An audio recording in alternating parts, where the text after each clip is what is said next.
నమస్కారం city news కి స్వాగతం.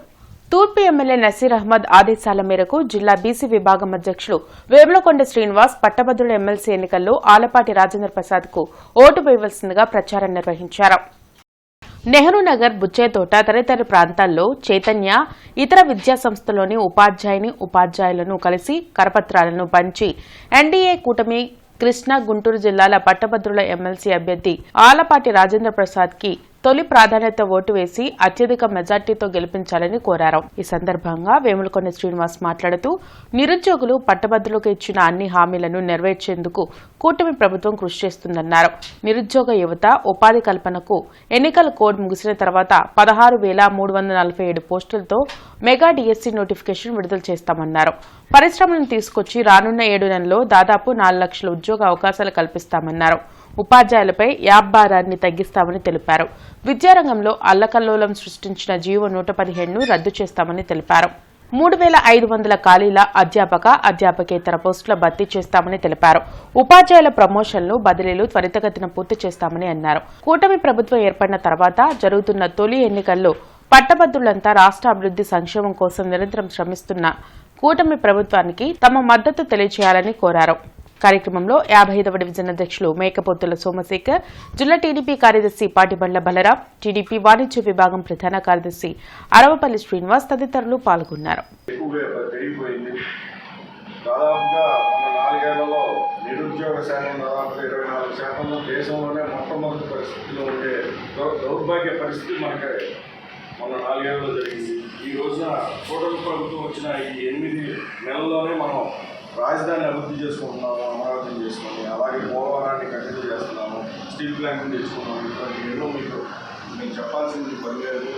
మీరు ఆల్రెడీ విద్యావేత్తలు ఆల్రెడీ డిగ్రీ చదువుకున్నట్టు మీరు చెప్పగలిగే పొజిషన్లో ఉన్నారు. కాబట్టి ఆలపాటి వారి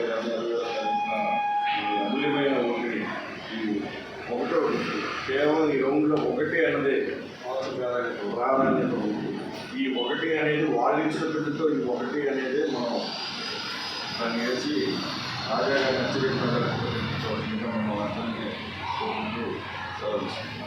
రాష్ట్రంలో ఏ ఒక్క రైతు సంతోషంగా లేరని, ఈ దీనస్థితికి కారణం కూటమి ప్రభుత్వమే అని మాజీ సీఎం జగన్ ధ్వజమెత్తారు.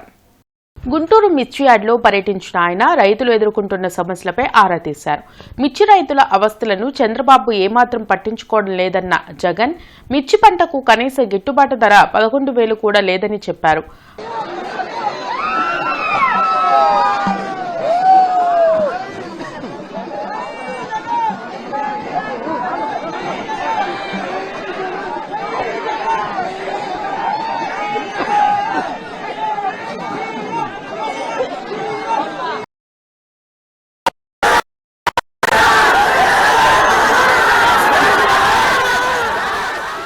మాజీ సీఎం జగన్ కు ప్రజలు షాక్ ట్రీట్మెంట్ ఇచ్చినా ఇంకా ఆయన మారలేదని ప్రభుత్వ చీఫ్ విప్ జీవీ ఆంజనేయులు అన్నారు. కూటమి ఎమ్మెల్సీ అభ్యర్థి ఆలపాటి రాజాకు మద్దతుకు ఆయన వినుకొండలో ఎన్నికల ప్రచారం నిర్వహించారు. హత్యలు, కిడ్నాప్లు, దుర్మార్గాలు చేసిన వాళ్లను జైలుకు వెళ్లి మరీ పరామర్శిస్తారా అని ప్రశ్నించారు. మళ్లీ అధికారంలోకి వస్తామని జగన్ పగటి కళ్లు కంటున్నారని ఎద్దేవా చేశారు. పోలీస్ అధికారులు, ఉద్యోగులపై చేసిన వ్యాఖ్యలను తీవ్రంగా ఖండిస్తున్నట్లు చెప్పారు. పోలీసులను ఉద్దేశించి అతి దారుణంగా మాట్లాడటం చాలా బాధాకరం. మాజీ ముఖ్యమంత్రి జగన్ గారు ఎంప్లాయీస్ ని అవమానకరంగా మాట్లాడుతున్నాడు. గతంలో ఆయన అధికారంలో ఉన్నప్పుడు కూడా అనేక పనులు ఎంప్లాయీస్ ని కించపరిచే విధంగా చేశాడు. సిన్సియర్ గా పనిచేసేటువంటి ఐఏఎస్, ఐపీఎస్ ఆఫీసర్లను కూడా ఇబ్బంది పెట్టాడు. అవినీతి పరుల్ని, తప్పులు చేసే అధికారుల్ని ప్రోత్సహించాడు. జగన్మోహన్ రెడ్డి పాలనలో ఏ రోజన్నా మంచి ఆఫీసర్లకి అండదండలు ఇచ్చారా? మీ పాలనలో ఇచ్చింది రాక్షస పాలన, నియంత పాలన, దుర్మార్గ పాలన మీరు ఇచ్చారు. వ్యవస్థలను సర్వనాశనం చేశాడు ఆ రోజు జగన్మోహన్ రెడ్డి. ఈరోజు చంద్రబాబు గారు వ్యవస్థలన్నీ గాడిలో పెట్టి ఎన్డీఏ పాలనలో, చంద్రబాబు గారి పాలనలో పోలీస్ డిపార్ట్మెంట్ గౌరవం పెరిగింది. ఈ రోజు దేశవ్యాప్తంగా అన్ని రాష్ట్రాల్లో, ఆంధ్రప్రదేశ్ రాష్ట్రంలో పోలీస్ డిపార్ట్మెంట్ గురించి మాట్లాడుకుంటున్నారు, బాగా చేస్తున్నారని అభినందిస్తున్నారు. కానీ జగన్మోహన్ రెడ్డి పోలీసులు డిపార్ట్మెంట్ ని కించపరిచే విధంగా బట్టలెప్పదీసి నడిపిస్తామని చెప్పేసి మాట్లాడటం చాలా దుర్మార్గం. దీన్ని తీవ్రంగా ఖండిస్తున్నా. అభ్యుదయ మహిళా డిగ్రీ కళాశాల ఆధ్వర్యంలో యూఫోరియా 2025 సంబరాలు నిర్వహించారు. అమరావతి రోడ్లోని కన్వెన్షన్ హాల్లో అభ్యుదయ మహిళా డిగ్రీ కళాశాల విద్యార్థుల ఫేర్వెల్ కార్యక్రమం జరిగింది. ఈ కార్యక్రమంలో విద్యార్థులు నిర్వహించిన పలు సాంస్కృతిక కార్యక్రమాలు అలరించాయి. నాగార్జున యూనివర్సిటీ ప్రొఫెసర్ రత్నశీలమణి ముఖ్య అతిథిగా పాల్గొని ప్రసంగించారు. ప్రస్తుతం మహిళలు చదువుతున్నారంటే జ్యోతిరావు బాయి పూలే, సావిత్రిబాయి పూలే కృషి వల్లనే అని వెల్లడించారు. నేటి పరిస్థితుల్లో మహిళలకు విద్య అంతా అవసరమని అన్నారు. ఈ కార్యక్రమంలో ప్రిన్సిపల్ రోహిణీదేవి, డైరెక్టర్ ప్రసాద్, దీప్తి, హిమబిందు, దీనా విద్యార్థులు పాల్గొన్నారు.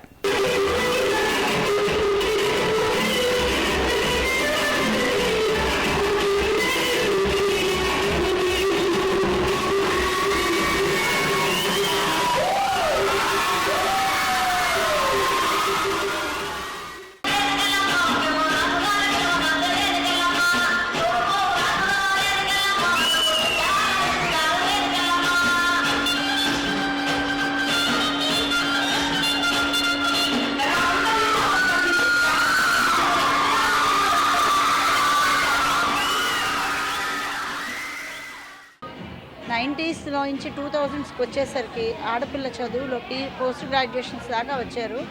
అన్ని రంగాల్లో మహిళా విద్య, మహిళా ఉపాధి అనే దాని గురించి బాగా మాట్లాడారు. జ్యోతిరామ్ పూలే దగ్గర నుంచి ఈరోజు సునీతా విలియమ్స్ దాకా ఆవిడ ఫోకస్ చేసి మాట్లాడారు. అలానే మా స్టాఫ్ అందరం ఇందులో పార్టిసిపేట్ చేశాము. ప్రతి అరేంజ్మెంట్ చాలా బాగుంది. మా కాలేజ్లో artificial intelligence, data science, PCA అన్ని బీకామ్ కంప్యూటర్స్, BSc జనరల్ అన్ని కోర్సెస్ ఉన్నాయండి. మేము So apart from the caste system, as you know, we can think of women also as another caste. Don't think caste system means only those four varnas or whatever. Like whoever is oppressed, well, I think women were also oppressed for many centuries and so on. So it was in the 19th century that this couple, the both husband and wife, he educated his wife, realizing the need for education, and that was when they started schools for girls. Till then the girls were not educated, and just imagine how far we have come along the way. And they were humiliated for why should girls be educated, what is the need, why should untouchables be educated, and there was a lot of discrimination. Alapati రాజాకి పట్టభద్రుల MLC ఎన్నికల్లో తమ మద్దతు తెలిపి మొదటి ప్రాధాన్యత vote వేసి గెలిపించాలని వేమూరు ఎమ్మెల్యే నక్కా ఆనందబాబు కోరారు. ఎమ్మెల్సీ ఎన్నికల ప్రచారంలో భాగంగా వేమూరు శాసనసభ్యులు నక్కా ఆనందబాబు అమర్తులూరు మండలంలోని అమర్తులూరు జిల్లా పరిషత్ హైస్కూల్, కూచుపూడి గ్రామంలోని జిల్లా పరిషత్ హైస్కూల్, పెదపూడి జిల్లా పరిషత్ హైస్కూల్, ఇంటూరు గ్రామంలోని జిల్లా పరిషత్ హైస్కూల్, గోవాడ గ్రామంలోని జిల్లా పరిషత్ హైస్కూల్, మూల్పూర్ గ్రామంలోని జిల్లా పరిషత్ హైస్కూల్లో ఉపాధ్యాయులను కలిసి ఆలపాటి రాజాకి పట్టభద్రుల ఎమ్మెల్సీ ఎన్నికల్లో తమ మద్దతు తెలిపి మొదటి ప్రాధాన్యత ఓటు వేసి గెలిపించాలని కోరారు. సుదీర్ఘమైన రాజకీయ అనుభవం, అన్ని అంశాల మీద అవగాహన కలిగినటువంటి రాబోయే రోజుల్లో టీచర్లకు సంబంధించిన అంశాలు కావచ్చు, విద్యా వ్యవస్థకు సంబంధించినటువంటి అంశాలు కావచ్చు, పూర్తి అనుభవంతో ఏ సమస్యలలో కూడా పరిష్కారం దిశగా ముందుకెళ్ళేటటువంటి అటువంటి వ్యక్తిని గెలిపించే దానిలో మీరందరూ కూడా భాగస్వామ్యం కావాలి అని నా ఆకాంక్ష. ఎందుకంటే గెలుపు అనేది అధికారంలోకి వచ్చి తెలుగుదేశం పార్టీ 8 ఏళ్ళు అవుతాం కాబట్టి అంతా పాజిటివ్గా ఉంది. కాబట్టి గెలుపు విషయంలో ఎటువంటి డోకా లేదు నాకు. కానీ ఆ గెలుపు అనేది ఏకపక్షంగా నడవాలి. అన్ని వర్గాలు, ముఖ్యంగా మీరు అందులో భాగస్వామ్యం కావాలని. గుంటూరు, కృష్ణా జిల్లాల పట్టభద్రుల ఎమ్మెల్సీ ఎన్నికల్లో గతంలో ఓటు హక్కు ఉన్న ఓటర్లకు ఈ ఎన్నికల్లో ఎందుకు ఓట్లు లేవని గంగోలు శామ్యూల్ ప్రశ్నించారు. తొలగించిన ఓట్లను పునరుద్ధరించాలని గంగోలు శామ్యూల్ డిమాండ్ చేశారు. ఓటరుకు నమోదు చేసుకున్న అర్హులకు ఎందుకు ఓటు హక్కు కల్పించలేదో ఎలక్షన్ కమిషన్ సమాధానం చెప్పాలన్నారు. గుంటూరు, కృష్ణా జిల్లాల పట్టభద్రుల ఎమ్మెల్సీ అభ్యర్థిగా పోటీ చేస్తున్న గొంగోలు శామ్యూల్కు పలువురు ప్రజా సంఘాల నాయకులు మద్దతు తెలిపారు. గతంలో ఉన్న వాళ్ళకు కూడా ఇప్పుడు ఓట్లు మంజూరు చేయాలి. అదేవిధంగా ఓటు రాయించుకొని రసీదులు ఉన్నప్పటికి కూడా కొంతమంది ఓట్లు రాలేదు, వాళ్ళకు కూడా ఓట్లు మంజూరు చేయాలి. రెండో పాయింట్. మూడోది ఏంటంటే కొంతమంది వ్యక్తులకి ఒక ఓటు కాదు 2-3 ఓట్లు ఉన్నాయి, వేరు బూతుల్లో ఉన్నాయి. మరి ఎలా వచ్చినాయో అర్థం కావట్లేదు. అర్హులైన వాళ్ళకి ఏమైనా ఇక్కడ ఓట్లు లేవు, అక్కడేమన్నా 1 కాదు 2-3 ఓట్లు ఉంటా ఉన్నాయి. సో దీనివల్ల ప్రజాస్వామ్యానికి చాలా ప్రమాదం. ఓటు హక్కు ఉంటేనే ప్రజాస్వామ్యం కాపాడబడుతుంది. కాబట్టి ఎలక్షన్ కమిషన్ ఆఫ్ ఇండియాకి, స్టేట్ ఎలక్షన్ కమిషన్కి మా రిక్వెస్ట్ బహిరంగ లేఖ ఏంటంటే గతంలో ఎమ్మెల్సీ ఓట్లు ఉన్న వాళ్ళందరికీ ఇప్పుడు వచ్చేటట్టు చూడండి దయచేసి. నిజంగా ప్రజాస్వామ్యాన్ని కాపాడాలని చిత్తశుద్ధి మీకుంటే గతంలో ఎమ్మెల్సీ ఓట్లు ఎవరెవరికి ఉన్నాయో వాళ్ళందరికీ ఇవ్వండి. అప్పుడు నమోదు చేసుకున్న వాళ్ళకి మాత్రమే ఇవ్వండి చాలు. గ్రీన్ గ్రేజ్ అపార్ట్మెంట్ కు corporation, railway, fire, environment, airport తో సహా అన్ని అనుమతులు తీసుకుని నిర్మిస్తున్నామని అంబటి మురళీకృష్ణ తెలిపారు. గుంటూరు మున్సిపల్ కార్పొరేషన్కు చెల్లించాల్సిన అన్ని ఫీజులు చెల్లించానని అంబటి మురళీకృష్ణ తెలిపారు. కానీ నా పైన పొన్నూరు నియోజకవర్గం నుంచి పోటీ చేసిన ధూళిపాళ్ల నరేంద్ర ఆరోపణలు చేస్తున్నారని అన్నారు. గతంలోనే గుంటూరు మున్సిపల్ కార్పొరేషన్కు రోడ్డు నిర్మాణం కొరకు 164 గజాల స్థలాన్ని గిఫ్ట్గా ఇచ్చానని అన్నారు. ఆ తర్వాత నాకు అనుమతులు ఇచ్చారని పేర్కొన్నారు. గుంటూరు కార్పొరేషన్కు 5 అంతస్తులకు 70 లక్షలు, మిగిలిన అంతస్తులకు 3 కోట్లు చెల్లించానని అన్నారు. కానీ రైల్వే ఎన్ఓసీ కావాలని షార్ట్ ఫాల్ నోటీస్ ఇచ్చారని అన్నారు.